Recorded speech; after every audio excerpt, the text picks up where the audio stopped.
मोदी है तो मुमकिन है। मोदी मोदी है तो मुमकिन है। मोदी मोदी मोदी है तो मुमकिन है। ये लाइन सुनते ही एक पावरफुल इमेज बनाई जाती है, जैसे कोई सुपर हीरो हो जो देश की हर प्रॉब्लम को एक ही झटके में सोल्व कर देगा।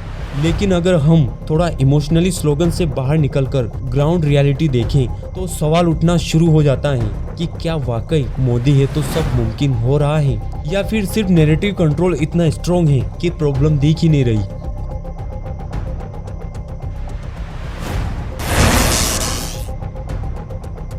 आज भारत में महंगाई हर आम आदमी की कमर तोड़ रही है। पेट्रोल डीजल के दाम हिस्टोरिकल हाई टच कर चुके हैं। एलपीजी सिलेंडर मिडिल क्लास के लिए लग्जरी बनता जा रहा है। दाल, सब्जी, दूध, स्कूल फीस, मेडिकल बिल सब कुछ स्काई रॉकेट कर चुका है। लेकिन सरकारी स्पीचेस में महंगाई को एक टेम्परेरी इशू बोलकर ग्लोस ओवर कर दी जाती है। लेकिन सच ये है कि रियल इनकम स्टेबल है और परचेजिंग पावर गिरती जा रही है। और जब हम करप्शन की बात करते हैं तो सरकार कहते नहीं थकती, ना खाऊंगा ना खाने दूंगा। और मेरा तो मंत्र है, न खाऊंगा न खाने दूंगा। लेकिन इलेक्टोरल बॉन्ड जैसे ब्लाइंड सिस्टम के थ्रू पॉलिटिकल फंडिंग को इतना सीक्रेट बना दिया गया कि आम नागरिक को पता ही नहीं चल पाता कि पैसा आ कहां से रहा है और जा कहां रहा है। बड़े बड़े करप्शन डिफॉल्टर्स देश छोड़कर भाग जाते हैं और आम आदमी से एक छोटा सा लोन डिफॉल्ट हो जाए तो बैंक घर तक पहुंच जाता है। ये कैसा एंटी करप्शन मॉडल है जहां सिस्टम पावरफुल के लिए सॉफ्ट और वीक के लिए रूथलेस है। क्लाइमेट चेंज पर मोदी जी इंटरनेशनल प्लेटफॉर्म पर बड़ी बड़ी बातें करते हैं, Paris agreement, life movement, solar power, but ground reality जब हम देखते हैं तो अरावली जैसे इको सेंसिटिव जोन में सरकार डिफोरेस्टेशन का आदेश दे देती है। माइनिंग प्रोजेक्ट्स को क्लियरेंस मिल जाती है। लेकिन राजस्थान में इतना भयंकर आंदोलन हुआ कि सुप्रीम कोर्ट को अपने ही फैसलों को वापस लेना पड़ा। अरावली के अलावा जंगलों के जंगल साफ किए जा रहे हैं, वाइल्ड लाइफ कॉरिडोर डिस्टर्ब हो रहे हैं और जब कोई सवाल उठाता है तो उसे एंटी डेवलपमेंट बोलकर साइलेंट कर दिया जाता है।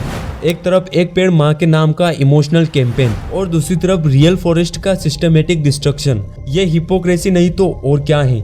बीजेपी प्राउडली कहती है बेटी बचाओ बेटी पढ़ाओ, लेकिन जब हम पार्टी के ही कई पावरफुल नेताओं पर रेप, सेक्सुअल हैरेसमेंट और एक्सप्लॉयटेशन जैसे सीरियस एलिगेशन देखते हैं तो अकाउंटेबिलिटी कहीं नजर नहीं आती। इन्वेस्टिगेशन स्लो हो जाती है, विक्टिम्स पर प्रेशर बनता है और कई बार उन्हीं नेताओं को स्टेज पर सम्मानित किया जाता है जो मैसेज ये देता है कि अगर आप पावर के साथ हो तो मॉरलिटी ऑप्शनल हो जाती है। ये सिर्फ लॉ और ऑर्डर्स का इशू नहीं बल्कि सोशल इथिक्स का कोलैप्स है, जहां स्लोगन प्रोग्रेसिव है लेकिन एक्शन रिग्रेसिव। और जब कोई जर्नलिस्ट, स्टूडेंट या एक्टिविस्ट इन कॉन्ट्रडिक्शन पर सवाल उठाता है तो उसे देशद्रोही का लेबल चिपका दिया जाता है। मीडिया का एक बड़ा हिस्सा चेयर लीडर बन चुका है, जहां सवाल पूछने की जगह सिर्फ चाटुकारिता होती है। प्रधानमंत्री नरेंद्र मोदी की तस्वीरें, अद्भुत तस्वीरें, अद्भुत दृश्य, बेहद अद्भुत अलौकिक दृश्य है ये, अद्भुत अकल्पनीय शानदार तस्वीरें, सबसे शक्तिशाली तस्वीर। डिबेट्स रिलीजन्स और नेशनलिज्म पर घुमा दी जाती हैं ताकि unemployment, inflammation, health, infrastructure, education crisis जैसे असली मुद्दे बैकग्राउंड में चले जाते हैं। यूथ के लिए हर साल करोड़ों जॉब का वादा किया गया था, लेकिन आज भी एजुकेटेड अनएम्प्लॉयमेंट लोग एग्जाम लीक का सामना कर रहे हैं। और जब हम पूछते हैं तो कहा जाता है कि सब कुछ एक दिन में नहीं होता, लेकिन इलेक्शंस के टाइम हर चीज एक ही दिन में प्रॉमिस कर दी जाती है। डिमोनेटाइजेशन को करप्शन और ब्लैक मनी के खिलाफ मास्टर स्ट्रोक बोला गया था, लेकिन आरबीआई के डेटा के हिसाब से ऑलमोस्ट सारा कैश वापस आ गया। इकोनॉमी को जो शॉक लगा उसका बर्डन स्मॉल बिजनेसेस और डेली वर्कर्स ने उठाया। जीएसटी को वन नेशन वन टैक्स बोला गया, लेकिन कॉम्प्लेक्स स्लैब्स ने छोटे व्यापारियों की जान निकाल दी। और जब भी पॉलिसी फेल होती है तो रिस्पॉन्सिबिलिटी लेने की बजाय नैरेटिव शिफ्ट कर दिया जाता है। मोदी जी के स्ट्रॉन्ग लीडर इमेज के पीछे एक ऐसा सिस्टम खड़ा होता दिखाई देता है जहां इंस्टीट्यूशंस, ईडी, सीबीआई, आईटी पर पॉलिटिकल मिसयूज के आरोप लगते रहे हैं। अपोजिशन लीडर्स पर राइट्स होती हैं और जैसे ही कोई बीजेपी ज्वाइन करता है केसेस स्लो या वेनिश हो जाते हैं, जो डेमोक्रेसी के basic principle rule of law पर सीरियस क्वेश्चन मार्क लगाता है। ये देशभक्ति का मतलब नहीं होता कि सरकार से सवाल ना पूछे जाएं। पीने के पानी की ठीक से व्यवस्था छोड़ो यार, तुम फोकट प्रश्न मत पूछो। नहीं फोकट नहीं, ये तो मैं तो वहाँ होकर आया हूँ। क्या घंटा हो गया बात। मोदी है तो मुमकिन है का मतलब अगर ये है कि कॉर्पोरेट प्रॉफिट्स मुमकिन है पर आम आदमी का रिलीफ नहीं, स्लोगन्स मुमकिन है पर सॉल्यूशंस नहीं।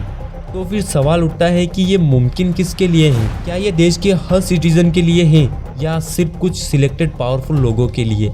जब तक हम सिर्फ इमोशनल स्लोगन्स पर वोट करते रहेंगे और गवर्नेंस को रिलीजन्स या पर्सनालिटी कल्ट के लेंस से देखते रहेंगे, तब तक महंगाई बढ़ती रहेगी, इन्वायरमेंट डिग्रेड होता रहेगा, वुमेन सेफ्टी सिर्फ स्पीसीज तक सीमित रहेगी और डेमोक्रेसी धीरे धीरे एक कंट्रोल नैरेटिव में बदलती रहेगी। इसीलिए जरूरत है ब्लाइंड भक्ति से बाहर निकलने की, सवाल पूछने की, डेटा और ग्राउंड रियलिटी पर बात करने की, क्योंकि कोई भी लीडर भगवान नहीं होता। और जब हम किसी को इतना पावर दे देते हैं बिना अकाउंटेबिलिटी के, तब मोदी है तो मुमकिन है एक वार्निंग बन जाता है। हिस्ट्री गवाह है कि एब्सोल्यूट पावर हमेशा देश के लिए नहीं बल्कि डेमोक्रेसी के लिए खतरा होती है और डेमोक्रेसी देश से जुड़ी हुई है। आई होप इस वीडियो ने आपकी आंखें खोली होगी। ऐसे ही कॉन्शियस वीडियो मैं इस चैनल पर अपलोड करूंगा, सो सब्सक्राइब दिस चैनल। और एक बात और, जो इन्फॉर्मेशन इस वीडियो में बताई गई है वो बहुत ही इम्पोर्टेंट है, तो ये वीडियो अपने दोस्तों को शेयर कर देना ताकि उनको भी रियलिटी पता चले। तब तक मिलते हैं अगले वीडियो में।